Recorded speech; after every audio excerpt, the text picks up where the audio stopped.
Hello दोस्तों, global KP देसी again. आज जो मैं आपसे बात करना चाह रहा हूँ, कारपोरेट वर्ल्ड में बहुत सारे लोग मेरे से ऑफलाइन ऑनलाइन डिस्कस करते हैं कि जो करियर ग्रोथ है ये कैसे होती है और इसके क्या एलिमेंट्स हैं कि जो किसी को जीरो बनाते हैं या किसी को हीरो बनाते हैं। लेकिन मैं ये बताना चाहता हूँ कि कारपोरेट वर्ल्ड में कोई जीरो नहीं है, कोई हीरो नहीं है। जो भी कारपोरेट वर्ल्ड में जॉब कर रहे हैं are the people who are giving services to corporate world. In my opinion all of them are good. Perspective अलग है, सोचने का तरीका अलग है, इच्छाएं अलग हैं, एस्पिरेशंस अलग हैं, लेकिन हर कॉर्पोरेट एम्प्लॉय कंट्रीब्यूट कर रहा है। सो ये कभी नहीं सोचना कि हम अभी इंजीनियर हैं, अभी हम जीएम हैं, अभी हम वीपी हैं, अभी हम ईवीपी हैं, अभी हम सीईओ हैं। मेरे बहुत सारे दोस्त यूएस में हैं, वो पिछले 25 सालों से इंडिविजुअल कंट्रीब्यूटर हैं, सीनियर इंजीनियर हैं, आर मैनेजर हैं and they are very happy. हमारे कुछ दोस्त इंडिया में हैं जो जिस भी एरिया में कुछ सेल्स में थे, कुछ आरएनडी में है, सारे लोग अपनी अपनी जगह कंट्रीब्यूट कर रहे हैं। और आप देखते हो कि जब हमारा करियर शुरू होता है और मिड करियर होता है, फिर final phase of the career होता है, जब आप 60 के बाद पहुंचते हो तो तब रियलाइज होता है कि ठीक है, कोई सीईओ था, कोई वाइस प्रेसिडेंट था, कोई जीएम था, कोई इंजीनियर था, कोई डॉक्टर था, कोई लॉयर था, कोई किसान था, कोई शॉपकीपर था, कोई बिजनेस कर रहा था, कोई व्हाटएवर पीपल वर डूइंग, कोई सोशल सर्विस कर रहा था। 60 साल के बाद जब सब लोग पहुंचते हैं तो मेरे को यही लगता है कि उनको लगता है कि हाँ, हर बंदे ने अपने तरीके से अच्छा कोशिश किया और अच्छा करा। No, coming to the point of career. Career में 3 पोर्शन है, राइट, जिसको हम बोलते हैं early career, mid career and final phase of the career. अब मैं जो बताने जा रहा हूं, जो भी मैंने सीखा, जो भी मैंने पढ़ा, जो मैंने एक्सपीरियंस किया, मैं कोई हाई फाई वर्डिंग या हाई फाई तरीके से नहीं बताऊंगा, मैं टोटली देसी तरीके से बताऊं। Let's start with early career. अब अर्ली करियर में एक इंजीनियर बनता है, एक डॉक्टर बनता है, कोई लॉयर बनता है, कोई बिजनेसमैन बिजनेस करता है, कोई गवर्नमेंट में जॉब करता है, राइट, कोई एडमिनिस्ट्रेटिव सर्विसेज में जॉब करता है। तो किसी भी वर्ल्ड में जो भी वो जॉब करता है, सबसे पहला इंपॉर्टेंट एस्पेक्ट है अर्ली करियर का कि आपकी सबसे पहले एस्पिरेशन क्या है। आप अगले 5 सालों में, 10 सालों में क्या बनने की कोशिश कर रहे हो। 65% ऑफ स्टैगरिंग डेटा कम्स कि अर्लियर करियर में 65% लोगों को पता ही नहीं कि हमने करना क्या है। ठीक है यार, कुछ कर लेंगे, मेरे को लग रहा है मैं सेल्स में बहुत अच्छा हूं, मेरे को लग रहा है मैं क्वालिटी में बहुत अच्छा हूं, मेरे को लग रहा है मैं प्रोडक्शन में बहुत अच्छा हूं, मेरे को लग रहा है मैं स्ट्रेटजी में बहुत अच्छा हूं, मेरे को लग रहा है मैं अच्छा बिजनेस कर लूंगा। फाइन, बट लेट्स कंक्लूड कि हमें करना क्या है। अभी एक और मैंने ट्रेंड देखा पिछले 6-7 सालों में कि कोई, जैसे हमारे कारपोरेट वर्ल्ड में जैसे ही अर्ली करियर कैंडिडेट्स आते हैं, उनकी जो एस्पिरेशन होती है यहाँ पे, और जब वो प्रैक्टिकली देखते हैं कि oh my God, practical situation तो अलग है, और फिर 55 to 60% of earlier career people want moving here and there. उनको लगता है नहीं यार, ये तो जॉब अपना था ही नहीं, ये तो मेरे को करना ही नहीं था, मेरे को तो ये करना था। तो when these kind of thoughts comes into picture in the mind, you feel already you are derailing your career। अब जैसे कुछ लोग बोलते हैं नहीं यार, मेरे को तो एमबीए करना है, नहीं मेरे तो यार मास्टर्स करना है, नहीं मेरे को तो यूएस जाना है, नहीं मेरे को तो यहीं पे एमसीएम। पहले ये देखना पड़ेगा कि एमबीए या मास्टर्स करने के बाद भी तो आपको जॉब कारपोरेट वर्ल्ड में करना है, जहां भी जाओगे, गवर्नमेंट में करोगे, पब्लिक में करोगे। तो सबसे इंपॉर्टेंट है कि जो भी जॉब आपको मिलता है, पहले उस पे मास्टरी करो, पहले उसको सक्सेस में कन्वर्ट करो, उसके बाद जो करना है। और मैं गारंटी से देता हूं कि जो भी आपको जॉब अर्ली करियर में मिलता है, अगर उसमें आप सक्सेसफुल हैं तो no one can stop you from moving into the corporate world. So ये फंडा नंबर 1। और उसके लिए क्या करना है? उसके लिए ये करना है कि फॉर एग्जांपल अगर आप एमबीए करके आते हो, या आप सेल्स इंजीनियरिंग करके आते हो, या आप डॉक्टर बनते हो, या जो भी करते हो, जो भी आपका स्किल है उसको, पूरी स्किल को बढ़ाओ, उसको एनहेंस करो, और जो भी जॉब मिलता है उसमें मास्टर बनो। आपका मैनेजर, आपकी company, wherever you are working, they should feel yes you have done good job. अगर आप उसमें ही अच्छा जॉब नहीं कर रहे, मैं कुछ बच्चे देखता हूँ आते हैं कि हमने तो इंजीनियरिंग करी थी यार, हमने तो एमबीए करी थी, हमें तो ये रिपोर्ट्स बनाने में लगा दिया, हमें तो एक्सेल शीट में लगा लिया, हमें तो ये छोटा मोटा ऑडिट करने में लगा दिया, हमें तो ये छोटे मोटे काम दे रहे हैं यार, we are engineers, we are doctor, ये क्या काम हुआ भैया? अर्ली करियर में ऐसे ही होता है। जब हमने अपना करियर चालू किया था, हम पिक्चर ट्यूब टीवी कंपनी में थे, उठा के लाइन पे रखते थे, हमने खुद उसको टेस्ट करते थे, हम खुद सोल्डरिंग रीसोल्डरिंग करते थे, हम खुद उसको एनालिसिस करते थे, और वो जो हमने शुरू में सीखा, बिलीव मी, वो वही सबसे आगे चलेगा। तो अर्लियर करियर में सबसे इंपॉर्टेंट ये है कि आप अपनी स्किल बढ़ाओ, जिस जॉब में भी हो पहले उसमें सक्सेसफुल रहो, उसमें आगे बढ़ो। फिर आता है मिड करियर। ठीक है जी, आपने मिड करियर में आगे आपका एक्सपीरियंस हो गया अभी 6 से 12 साल, 13 साल, 15 साल। अब this is very very important phase of career. अब कुछ लोग बोलते हैं यार देखो वो तो 10 साल में बीपी बन गया, वो तो 10 साल में डायरेक्टर बन गया, वो तो 10 साल में जीएम बन गया, वो तो 7 साल में जीएम बन गया, मेरे को तो 15 साल हो गए, मैं अभी उसी रोल में हूं, मेरे को रोल ही नहीं मिल रहा। जब मेरा जो सीनियर डॉक्टर था, जब हम एक ही कॉलेज से आए थे एमबीबीएस करके, जहाँ एक ही कॉलेज से हमने डिप्लोमा किया, जहाँ इंजीनियरिंग करी, जहाँ वकालत में करा, जो भी मैंने करा वो कैसे आगे निकल गया। तो मिड करियर में दिस इज वेरी इंपॉर्टेंट कि जब आपकी फंक्शनल, रैशनल, इमोशनल तीनों तरह को अगर आपको इंटीग्रेट करना पड़ेगा, तो जब आपका ये फंक्शनल चीज आती है कि जो भी आपने अर्लियर करियर में आपने एक जॉब सीखा जिस जॉब में कर रहे थे, बट आपने अपनी स्किल का स्पेक्ट्रम और बढ़ाया, तो मिड करियर में आपको आपकी knowledge, how you take people together, जो आपके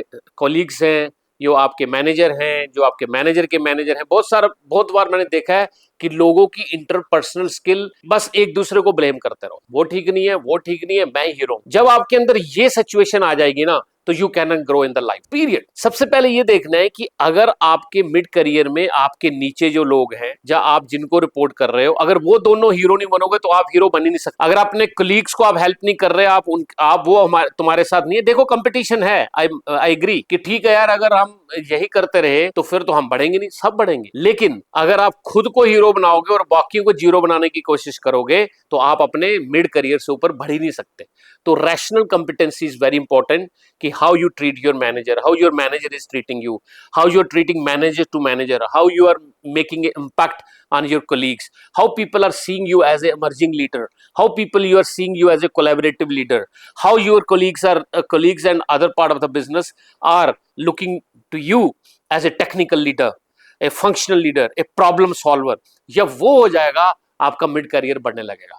थर्ड वेरी इंपॉर्टेंट, जिसको इमोशनल इंटेलिजेंस बोल लो, देसी वर्ड में कॉर्पोरेट पॉलिटिक्स बोल लो, कुछ हिडन रहती है, कुछ सामने रहती है। 60% of the people who don't understand the ecosystem, अब उसको आप पॉलिटिक्स बोलो, कुछ भी बोलो, अगर आप इकोसिस्टम समझ नहीं पाए ना, तो आप बढ़ ही नहीं सकते।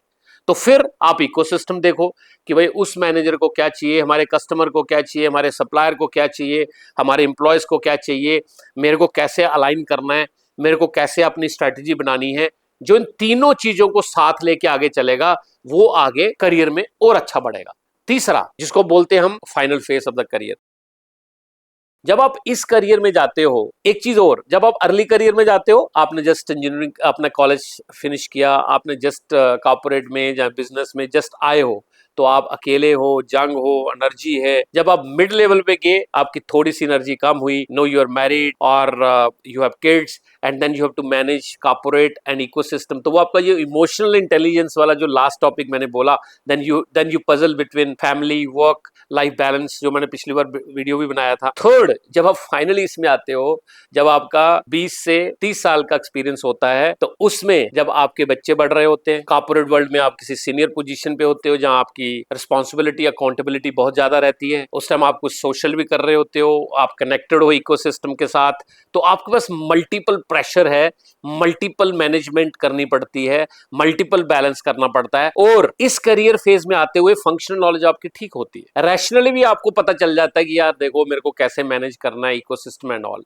जो थर्ड टॉपिक है कि now you are at a management system where people are looking on you as a role model. जब आप रोल मॉडल नहीं बनते हो, people don't follow you. When you don't show the path to the people, people don't follow you. When you don't convert issues into solution, people don't follow you. When you don't create a value proposition for your own business, for the company or wherever you are working, people don't follow you. तो इस phase में आके the successful professionals are those who create value for the company, who create value for themselves, who create value for their own skill set, who create value for others, who create values for the social, who takes people together। कहने को बहुत सारी चीजें हैं, लेकिन conclusion में मेरा ये कहना है कि अगर आपको earlier career to mid career to final career में पूरी सक्सेस के साथ जाना है, तो आपको ये सारी बातें अपने साथ लेके चलनी। अब मैं कुछ एग्जाम्पल बताता हूं, एक एक एग्जाम्पल, एक फेलियर की और एक सक्सेस की, अर्ली करियर में, मिड करियर में और फाइनल करियर में। अर्ली करियर की success, one candidate comes into a company and he or she, a practical, मैं नाम नहीं लेना चाह रहा बट प्रैक्टिकल एग्जाम्पल है कि वो कंपनी में आए, उन्होंने कॉलेज में भी they were like already leading many groups, they were like company अपने कॉलेज में सीआर रहे, जब बहुत सारी चीजों में उन्होंने अपने आप को रिप्रेजेंट किया, तो एक लीडरशिप स्किल ऑलरेडी थी। इवन कॉलेज में पढ़ाई करते हुए उन्होंने हाई स्किल सीखा कि जैसे high level of Excel, high level of pivot, high level of some coding, तो एनालिटिक्स में उनका बेसिक पहले ही अच्छा था। थर्ड, उन्होंने प्रोडक्शन मैनेजमेंट में, क्वालिटी मैनेजमेंट में पहले कुछ करा हुआ था। जब वो कॉर्पोरेट वर्ल्ड में आए तो जो उनको काम दिया गया, उन्होंने 3-4 महीने में उस काम पे, फॉर एग्जाम्पल उनको बोला गया कि आप पहले सीखो, 30% focus on learning, 30% you put on job, 30% कोई इनोवेशन, नए बच्चे आए हो क्रिएटिव करो। तो उन्होंने वो करते हुए 6 महीने में अपने जॉब पे पूरा कंट्रोल ले लिया। रादर मैंने देखा उन्होंने फैक्ट्री के लिए 1-2 ऑटोमेशन करी, एक एआई मशीन लर्निंग का सोल्यूशन बनाया और मैनेजमेंट को वो प्रेजेंट कर रहे हैं। जो बड़े मैनेजमेंट लीडर थे वो आए और वो कैंडिडेट प्रेजेंट कर रहा है तो उनकी इमीडिएटली अटेंशन इस बच्चे पे गई। तो वो बच्चा 5 साल में ट्रेनी इंजीनियर से लेके सीनियर इंजीनियर, फिर मैनेजर और जीएम लेवल तक पहुंच गए 5 साल में। अब ये जो बच्चा, जीएम की बात नहीं है, बात ये है कि उन्होंने अपनी स्किल को इमीडिएटली और बढ़ाया और सीखा, इफेक्टिव रहे अपने कम्युनिकेशन में, लोगों के साथ पॉजिटिव रहे। प्रोजेक्ट्स 5 सालों में 11 प्रोजेक्ट्स कर दिए, कुछ सिक्स सिग्मा के प्रोजेक्ट करे, कुछ शॉप फ्लोर के प्रोजेक्ट करे, कुछ कस्टमर के करे। Success story. अनदर केस, एक कैंडिडेट आते हैं, पहले दिन से ही वो बोलते हैं यार ये जॉब तो मेरे को करना ही नहीं था, ये तो मेरे लिए तो गलत जॉब है। उसको समझाया गया कि और आप ऐसा करो। देन आफ्टर 3-4 मंथ्स एक कैंडिडेट बोलता नहीं मेरे को तो मास्टर्स करनी है, मैं रिजाइन कर रहा हूँ। 5 महीने में रिजाइन कर दिया। उन्होंने आगे जाके मास्टर्स किया, मास्टर्स में जो उनकी जो एटीट्यूड था वो वैसा रहा, जिस कंपनी में आगे जॉब मिलना थोड़ा टफ हो गया, वापस उन्होंने हमें कांटेक्ट किया कि यार हमें वही जॉब दे दो जो मेरे पास था, इस बार मेरे पास स्किल भी है, मेरे पास मास्टर्स भी। 2 साल में मास्टर्स किया and now we are ready to work same thing. So इसमें क्या फेलियर था? पहला कि जो भी आप जॉब कर रहे हो उसके साथ और स्किल सेट बनाओ, उसको और एक्सपेंड करो, उसी पे सक्सेसफुल बनो पहले, और फिर आपको मास्टर्स करनी है, जो भी करना करो। मिड करियर, एक सक्सेसफुल केस ये है कि 8 साल में या 9 साल में हमारा एक कैंडिडेट वाइस प्रेसिडेंट बन जाता है। और वाइस प्रेसिडेंट इसलिए बनता है कि ग्लोबल प्रेजेंस है, कम्युनिकेशन अच्छी है, लोगों के साथ रैशनल में वेरी गुड पॉजिटिविटी है, स्किल सेट अपना बहुत ही हाई लेवल का है, और जो वो जॉब उनको दिया उसमें देवर एक्सेलेंट। और उन्होंने नॉट ओनली दैट जॉब, उनको एक जॉब दिया, उन्होंने किया, उनको दूसरी टेरिटरी में बोला कि आपको 10-15% इसमें काम करो, उन्होंने वो करके उसको भी सक्सेसफुल किया और वो वीपी बन। मींस फंक्शनल में देवर एक्सेलेंट, रैशनल में देवर टू एक्सेलेंट, और इमोशनल इंटेलिजेंस और लर्निंग और पॉलिटिक्स को बहुत अच्छी तरह समझ के उन्होंने अपने आप को बढ़ाया। दूसरा failure case, excellent earlier career, जैसे उनको मैनेजर बनाया, उनके नीचे 10 लोग आगे, जैसे उनको मैनेज करना पड़ा उन 10 लोगों को, उनसे उनकी कम्युनिकेशन स्किल, उनकी इन्फ्लुएंसिंग कन्विंसिंग स्किल, उनका टेम्पर, उन बहुत सारी चीजों, 7 में से 6 लोगों ने कंप्लेन कर दी कि ये मैनेजर को ना तो खुद कुछ फंक्शनल नॉलेज है, ये मैनेजर को ना तो हमें कम्युनिकेट करता है, दे मैनेजर हमें लुकिंग फॉरवर्ड देखता नहीं है, एक दूसरे के लिए बात करता रहता है, एक दूसरे के अगेंस्ट एक दूसरे को भड़काता रहता है, एंड देन व्हाट हैपन, उसको मैनेजर से फिर इंडिविजुअल कंट्रीब्यूटर बना ली। और ऐसा ही टॉप मैनेजमेंट में होता है। तो कहने का ये कंक्लूजन में ये है कि जो अर्लियर करियर, मिड करियर और final career, I guess one thing is common कि आप अपनी फंक्शनल नॉलेज को कैसे बढ़ाते रहते हो। आप रैशनल मीन्स आपने मैनेजर को, मैनेजर के मैनेजर को, कलीग्स को, कस्टमर को, सप्लायर को, how you become as a problem solver, how you become a part of solution, how you become part of overall strategic team of your company, and जो final है how you motivate people, how you take people together, how you convert issues into solutions, how you convince your customer, how you convince your supplier, how you manage your overall momentum, overall ecosystem and all। तो मैं यहीं पे conclude करता हूँ, लेकिन I guess जो इसके pitfalls हैं आप मेरे से ज्यादा जानते हो। When you are doing something on the ground, please make it sure कि आप अर्ली करियर, मिड करियर की जो पिटफॉल्स में ना फंसे और आप अच्छी ग्रोथ पाथ पे रहें, अच्छा ग्रो करें wherever you are. So all the best, I am available, you can ask me any question, but end of the day all the best and keep shining in your career, and I want each one of you to succeed. और मैं फिर and में बोलता हूँ, corporate world में कोई hero नहीं है, कोई जीरो नहीं है, it all depends what you want to do, what you are aspiring, where you want to go, and don't take stress, don't think too much, just keep doing the things keep learning, and absolutely you will be the winner. So all the best to all winners. Thank you.